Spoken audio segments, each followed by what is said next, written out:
Aesthetic Q কথাটার মধ্যেই যে মাধুর্যটা আছে সেটা তো আপনার থেকে আজকে শুনবো সবটাই।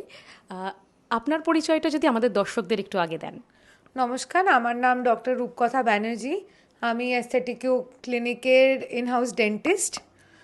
আজকে I am very very welcome to all of you to Aesthetic Q. আচ্ছা, সব থেকে বড় জিনিস হচ্ছে যখনই মাথায় ডেন্টাল রিলেটেড কিছু আসে, রেগুলার বেসিসে আমাদের ওরাল হাইজিন মেনটেন করার চিন্তাটা সবার আগে মাথায় আসে। তাই সেটা যদি আমাদের দর্শকদের একটু গাইড করেন আপনি। সবচেয়ে সর্বপ্রথম হচ্ছে ব্রাশ 2 টাইমস ডেলি মাস্ট। বাড়িতে ওরাল হাইজিন মেনটেন করা একদমই টাফ নয়। 2 টাইম ডেলি সকাল এবং রাতে ব্রাশ করাটা ইজ মোস্ট ইম্পর্ট্যান্ট। তার সাথে যদি ফ্লসিং মেনটেন করা যায়, ফ্লস যে কোনো মেডিকেল শপে কিনতে পাওয়া যায়। Flossing is a very easy technique, আপনার ইউটিউবে খুঁজে পেয়ে যাবেন। That is very important along with brushing once a day.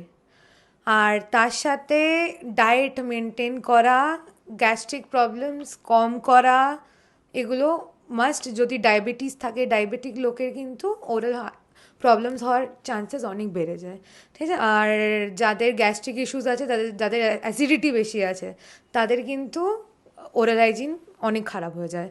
তো টাইম টু টাইম ডেন্টিস্টের কাছে এভরি 6 মান্থস অ্যাটলিস্ট একটা অ্যাপয়েন্টমেন্ট নিয়ে সব ঠিক আছে কিনা চেক করানো ইজ ভেরি ইম্পর্ট্যান্ট। আচ্ছা, এই যে আপনি যেটা বলছেন যে ট্রিটমেন্ট একটা ডেন্টাল হাইজিন মেনটেন করার একটা ব্যাপার থেকে যাচ্ছে। তো সেই জায়গায় আপনার এখানে ঠিক কিভাবে আমাদের যারা পেশেন্টস বলুন বা দর্শক বলুন যারা আসবেন এখানে, তারা কিভাবে ফেসিলিটিস পেতে পারে? ঠিক, আমাদের যদি আপনি রিসেপশন থেকে স্টার্ট করেন, ফার্স্টে ডক্টরের সাথে আপনার কনসালটেশন সেট আপ করা হবে রিসেপশন থেকে, রাইট।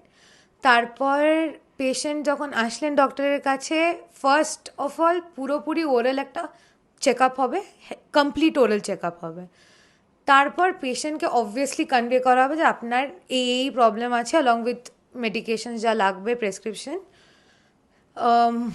সর্বপ্রথম আমার মনে হয় সবচেয়ে কমন যেটা আমরা দেখি ক্লিনিকে, সব পেশেন্টেরই মোটামুটি 99% পেশেন্টের স্কেলিং এবং পলিশিং দরকার হয়।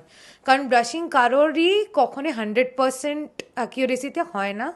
দাঁতে আপনার ময়লা জমবে, স্টেন জমবে, তার সাথে যদি হ্যাবিটস থাকে স্মোকিং, ড্রিঙ্কিং, সেগুলোর জন্য আরও বেশি স্কেলিং পলিশিংয়ের দরকার। তার সাথে রুটিন চেক আপে আমরা ক্যাভিটি খুঁজে পাই প্রচুর বেশি, ঠিক আছে। তো তার জন্য ফিলিং বা আরসিটি, আপনার রুট কানাল যেটাকে আমরা বলি, রুট কানাল, ক্রাউন, সেগুলো। আর আরেকটা জিনিস আমি খুব খেয়াল করেছি পেশেন্টদের মধ্যে হচ্ছে, দাঁত তুলে ফেলেছেন ওনারা কিন্তু সেটাকে আর রিপ্লেস করেননি, ঠিক আছে। এটা কিন্তু প্রচণ্ড হার্মফুল, এটা করবেন না প্লিজ। কারণ আপনার যেখানে আপনি দাঁত রিপ্লেস করছেন না, সেখানে হাড়ের লেভেল কিন্তু প্রচুর কমে যাচ্ছে। পরবর্তীকালে যদি করতেও চান, সেটা তখন কিন্তু আর হয়ে উঠবে না, কোনো ডক্টরের পক্ষে ওটা পসিবল হবে না। তো যখনই আপনি রুটিন চেক আপে আসছেন, প্লিজ ডেন্টিস্ট যেটা বলবে সেটা ফলো করার চেষ্টা করুন। ইফ নট ইমিডিয়েটলি আস্তে আস্তে একটা করে প্রসিজার করেন, নো প্রবলেম। আচ্ছা, এখানে আপনাদের apart from root canal and polishing, এছাড়া আর কি কি ফেসিলিটিস আপনারা অফার এছাড়া করছেন? আমাদের ডেন্টিস্ট্রিতে আপনি যা ইমাজিন করতে পারবেন আমরা তাই সার্ভিস প্রোভাইড করবো, অ্যাজ সিম্পল অ্যাজ দ্যাট। আপনারা মিসিং টুথ যেটা আমি বললাম বলুন, প্রস্থিসিস, খোলা পড়া যদি ফিক্স করাতে চান ফিক্সড, ঠিক আছে। ইমপ্লান্ট বলুন ইমপ্লান্ট, ঠিক আছে। স্ক্রু ইনসার্ট করে ক্যাপ লাগিয়ে ইমপ্লান্টসও হয়। তার সাথে সাথে আপনার অর্থোডন্টিক ট্রিটমেন্ট, অর্থোডন্টিক বলতে আমরা যেটা বলি এলোমেলো দাঁত, উঁচু নিচু দাঁত, গ্যাপ আছে দাঁতে, সেটা কি করে ঠিক করব, অর্থোডন্টিক্স।